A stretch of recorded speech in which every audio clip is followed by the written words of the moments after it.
আরে আমার কুড়ালটা তো নদীতে পড়ে গেল। হে কাঠুরে, মন খারাপ করছো কেন? বলো তোমার এই দুটা কুড়ালের মধ্যে কোনটা তোমার? আরে এটা তো সৎ কাঠুরের কাহিনী। যদি আমি সততা দেখিয়ে বলি লোহার কুড়ালটাই আমার, তাহলে ও আমার সততা দেখে ও আমাকে সোনার কুড়ালটাই দিবে। এই লোহার কুড়ালটাই আমার, এই নাও। হ্যাঁ, আরে শালা আমার সততার কোনো দামই দিল না। ওর মাকে মনে হয় তোমার লোহার কুড়ালটা আবার নদীতে পড়ে গেছে। এই নাও তোমার লোহার কুড়াল। আরে ওই সোনার কুড়ালটা দে আমাকে। আরে শালা আমাকে চিনে ফেলেছে, আবার লোহার কুড়ালটাই দিয়ে গেল। আমার সততার কোনো দামই দিল না। হ্যাঁ পেয়েছি। দেখি তো শালা এবার কিভাবে সোনার কুড়ালটা না দিয়ে যাস।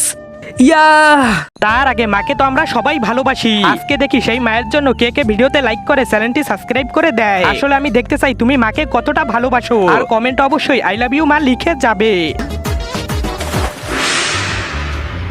আরে বাবা, এই আঙ্গুল কেন দেখাচ্ছিস? আঙ্গুল, এই আঙ্গুল তোর পিছনে ঢুকিয়ে দিব। কুড়ালটা কোথায়? কুড়াল, কুড়ালটা তোমার পিছনে লেগেছে। হ্যাঁ শালা, শালা আজ থেকে তুই আমার নদীর আশেপাশে আসতে পারবি না।